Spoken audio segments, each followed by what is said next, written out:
Vamos comentar as questões do módulo 10, Grécia, período clássico.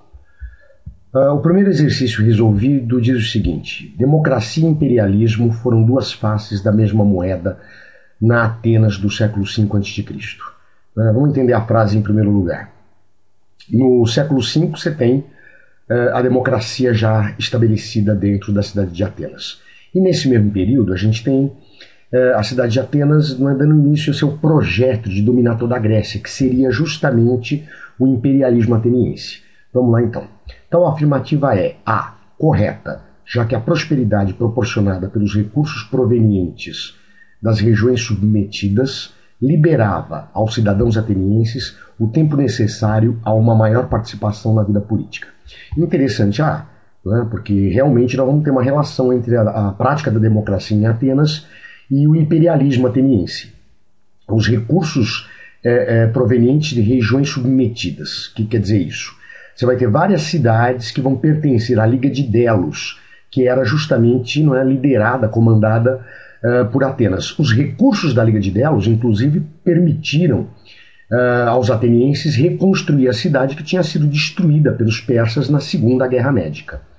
A B, falsa, pois aquelas práticas políticas eram consideradas contraditórias, tanto que fora em nome da democracia que Atenas enfrentara o poderoso Império Persa nas guerras peloponésicas. Está tudo errado na B. Em primeiro lugar, Atenas enfrenta o Império Persa não é na defesa da democracia, em sim na defesa da própria liberdade de toda a região grega que era ameaçada pela invasão persa.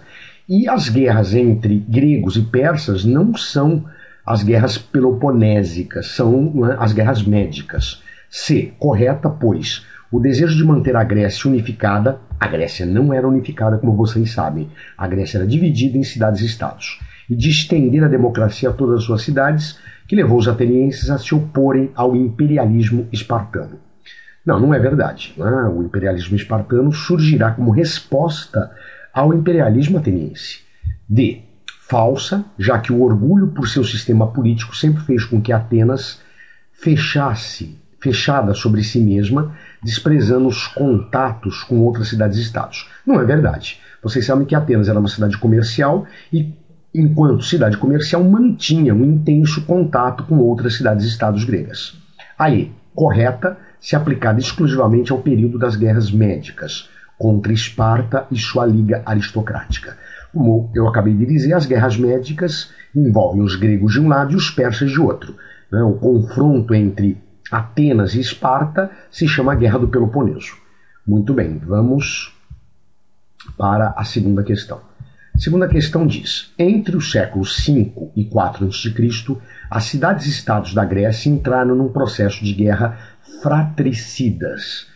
O que quer dizer isso? Guerra entre irmãos, entre gregos, que levariam ao suicídio das cidades-estados. O enfraquecimento sucessivo de cidades como Atenas, Esparta e Tebas contribuíram para a dominação dos persas, liderada por Dario, a partir da vitória destes nas guerras médicas. Não, está errado. Você sabe que os persas não conseguiram dominar a Grécia e foram derrotados nas duas guerras médicas. B, a destruição das cidades-estados gregas e o consequente nascimento de um império na região, controlada pelos romanos. Também está errado. Não vamos ter a destruição das cidades gregas, e sim o seu enfraquecimento, o que facilitará uma invasão estrangeira que não é a dos romanos, ainda não. C, o domínio do território grego pelos macedônios, primeiro com Filipe II, liderando o Império Macedônico, e depois com seu filho Alexandre o Grande. Essa é a resposta correta. A D, a diáspora grega em direção ao norte da Europa e a Península Itálica, onde foram responsáveis pela fundação de Roma. Está tudo errado. A primeira diáspora grega aconteceu mais ou menos em 1200 a.C. com a chegada dos dórios. E eles ocuparam a região do Mar Egeu, as ilhas do Egeu e a região da Ásia Menor, da Jônia. A segunda diáspora grega, com a desintegração do sistema gentílico, aí sim eles ocupam o sul da Itália, mas não o norte da Europa. E os gregos não fundaram Roma. Roma é uma cidade fundada por um povo chamado latinos. Então a resposta correta nessa segunda questão é a resposta C. Vamos para os exercícios propostos. A primeira questão tem por base um texto de Gore Vidal, dizendo o seguinte: tal aventura foi duplamente vergonhosa, porque 16 anos atrás, uma embaixada ateniense tinha ido a Susa com instruções para celebrar uma paz permanente com a Pérsia. O embaixador principal era Cálias, o homem mais rico de Atenas. No devido tempo, redigiu-se um tratado. Atenas reconheceu a soberania do grande rei sobre as cidades gregas na Ásia Menor. Por sua vez, o grande rei, no caso aqui é o imperador persa, concordou em manter a frota persa fora do mar Egeu, etc. O tratado era muito comprido. De fato, muitas vezes pensei que foi durante a composição do texto persa que afetei para sempre a minha visão. Com base no texto, responda: a que tratado se refere o texto e em que contexto está inserido?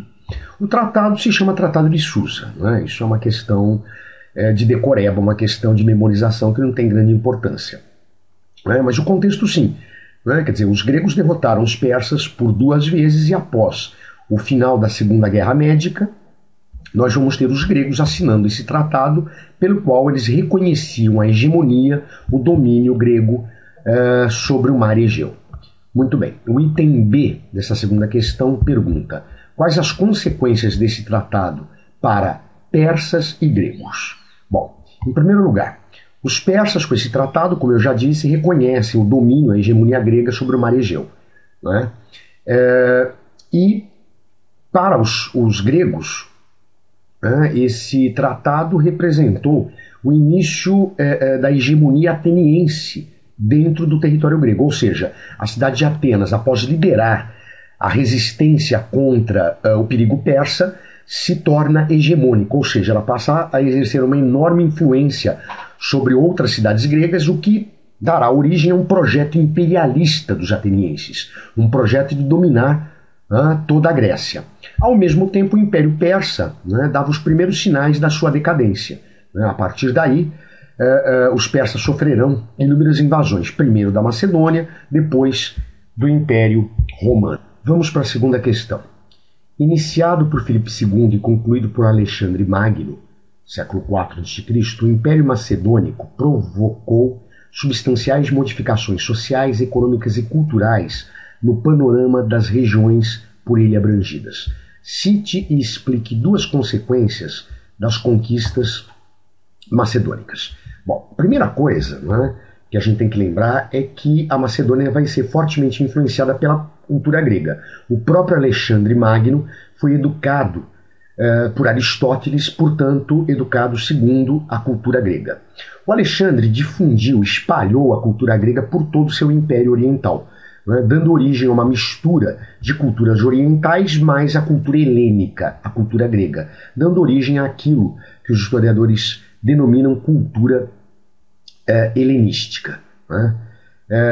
Ao mesmo tempo, nós vamos ter a fragmentação do Império Persa. Quer dizer, o Império Persa, já decadente após as guerras médicas, sofrerá também a invasão dos macedônios com a liderança de Alexandre Magno. A terceira questão diz o seguinte: Péricles, que foi o grande governante de Atenas no século V, querendo que o povo que não se ocupava do exército tivesse também ele parte do dinheiro público, não por meio do ócio e da preguiça, mas pelo trabalho, propôs ao povo o empreendimento de grandes construções e projetou trabalhos envolvendo várias artes e longos períodos, para que os que permanecessem em Atenas tivessem não menos do que os marinheiros, sentinelas e soldados, um pretexto para obter seu quinhão, sua parcela da riqueza pública. Com relação ao texto, assinale a alternativa correta. Vamos lá então. A alternativa A diz o seguinte: na época de Péricles, a escravidão foi suprimida em Atenas. Não, não é verdade. A única escravidão que foi suprimida em Atenas foi por dívida. A escravidão a partir da guerra, da escravização de prisioneiros, permanecerá por toda a antiguidade clássica. B. O texto trata de Atenas no século V a.C., conhecido como século de ouro ou século de Péricles, quando a cidade foi totalmente remodelada com a construção de grandes obras públicas. Perfeito, né? Corretíssima B.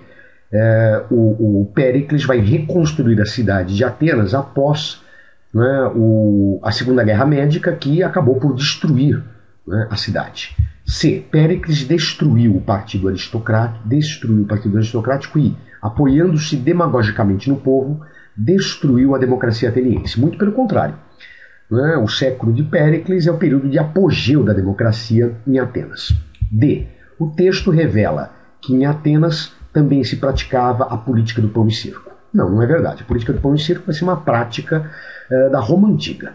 E, durante o século de Péricles, a Assembleia dos Cidadãos não se reuniu uma vez sequer. Também está errado. A Assembleia dos Cidadãos era justamente a essência da democracia, quando os cidadãos atenienses se reuniam em praça pública para tomar decisões. Então, a correta nesta terceira questão é a alternativa B. Vamos para a quarta questão. Com base no texto, responda às questões 4 e 5. O texto diz: entregues a si mesmo, os gregos bem depressa esqueceram que seu êxito na Segunda Guerra Médica era fruto exclusivo de sua união. Os espartanos, que por comum acordo haviam recebido o supremo comando da Grécia Balcânica, mostraram-se pouco desejosos ou incapazes de explorar, no interesse comum, as vitórias conquistadas sob sua chefia. A guerra mencionada refere-se. Vamos lá então.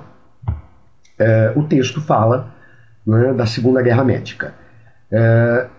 A luta fratricida entre Atenas e Esparta na Guerra do Peloponeso. Não. O texto trata justamente das guerras médicas. B. A luta entre gregos e troianos descritas por Homero. Também não. Isso é a Guerra de Troia. Não é guerra médica nem do Peloponeso. C. A luta entre macedônios e gregos prevista por Demóstenes. Também não. Demóstenes, não é, foi um político grego que falava do perigo, não é, de uma invasão macedônica que acabou, não é, por se tornar realidade. D. A luta entre Alexandre da Macedônia e Dario III da Pérsia. Não é? Também não. O Império Macedônico dominou a Pérsia, não é, mas o texto não trata desse tema. Então nos sobra a alternativa E. A luta dos gregos contra o imperialismo persa. Exatamente. Isso é a essência da guerra, das guerras médicas. Quinta questão. A quinta questão nos diz: o texto refere-se à falta de união entre os gregos. Esse fato é geralmente explicado. Vamos lá então. Alternativa A, pela presença do mar, que atraiu os gregos para a formação de impérios coloniais isolados. Não, não é verdade. Cidades gregas como Atenas exploraram o comércio marítimo, não é? Fundaram colônias em toda a região, mas isso não se configurava num império colonial. B. Pelo arraigado sentimento de soberania das cidades-estados gregas. Soberania tem o sentido de autonomia, de independência. Isso é uma marca das polis, das cidades-estados gregas. Interessante a B. C. Pela existência de escravos e o consequente desprezo dos cidadãos pelo trabalho. Não, não está correto. A escravidão realmente era a base da economia grega, mas isso não significa que havia um desprezo pelo trabalho, a não ser a nobreza eupátrida que viu o trabalho como uma desonra. D. Pela falta de unidade religiosa e pelo culto extremado de divindades locais. Também está errado. O que nos permite falar de Grécia Antiga, de civilização grega, é justamente a unidade religiosa e linguística dos gregos. Apesar da independência das cidades, eles mantinham vínculos culturais. E, pela existência de inúmeros dialetos, o que dificultava a comunicação entre os povos helênicos. Acabei de dizer que um dos fatores de unidade dos gregos era o idioma. Então, a única alternativa correta nesta quinta questão é a alternativa B. A sexta questão diz: no comando dos helenos, dos gregos, tomou o rumo do Oriente. Em 334 a.C. conquistou a Pérsia, tendo depois se voltado para a Síria e mais tarde a Tiro, importante cidade-estado fenícia. Posteriormente conquistou Israel, Canaã e o Egito, chegando depois à Índia. Com todo o Oriente conquistado, tornou a cidade da Babilônia a capital do seu império. O texto refere-se, quer dizer, tudo que está aqui no texto, né, se refere às conquistas de Alexandre Magno, Alexandre o Grande, que foi o imperador da Macedônia. Né? Então, a atuação da Liga de Delos. Não, a Liga de Delos, liderada por Atenas, tentava, né, estabelecer o domínio ateniense sobre toda a Grécia. B, ao imperialismo ateniense, né, que está ligado a Liga de Delos, é o primeiro passo no projeto imperialista ateniense, então não se trata disso. C, ao expansionismo de Alexandre, responsável pela instauração do Império Macedônico. Perfeito, né, essa está corretíssima. A D, às conquistas gregas no Oriente, no quadro das guerras médicas. Né, a civilização grega não foi exatamente uma civilização expansionista. Né? Apesar das diásporas gregas que fundaram colônias em várias regiões do Mediterrâneo, nós não temos a Grécia como um império expansionista. E a expansão dos medos, que resultou na conquista do Império Persa. Não. Os medos se uniram aos persas para formar o núcleo inicial, né, do Império Persa. Então a correta nesta sexta questão é a alternativa C. A questão número 7 começa com um texto de Plutarco dizendo o seguinte: então Alexandre aproximou-se ainda mais dos costumes bárbaros, que ele também se esforçou em modificar mediante a introdução de hábitos gregos, com a ideia de que essa mistura e essa comunicação recíproca de costumes dos dois povos contribuiria mais do que a força para solidificar seu poder. Bom, em primeiro lugar, costumes bárbaros. Bárbaro é uma expressão que os gregos usavam, gregos e romanos, para os povos estrangeiros. Né? O texto diz que Alexandre vai difundir a cultura grega, né, entre os povos do Oriente dominados pelo Império Macedônico, né, para solidificar seu poder, ou seja, para facilitar o seu domínio, né, criando uma identidade cultural. A respeito do texto, eu quero afirmar que a política de conquista de Alexandre Magno procurou misturar a cultura grega com a cultura dos povos orientais. Interessante, o texto diz exatamente isso. B, os bárbaros eram todos aqueles povos que não pertenciam à civilização romana. Quer dizer, não só romana, grega também. C, a política de conquista era baseada na subjugação cultural dos povos bárbaros. O texto não diz isso, quer dizer, o Alexandre não impunha a cultura grega, ele tenta misturar a cultura grega com as culturas orientais. D, Alexandre adotou uma política de tolerância, concedendo liberdade para os povos conquistados manterem seus costumes. Né? Existia essa liberdade, mas, ao mesmo tempo, Alexandre tentava, né, difundir, espalhar a cultura grega. Então, a melhor alternativa aqui, sem dúvida nenhuma, é a alternativa A. É isso, garotada. Até nossa próxima aula.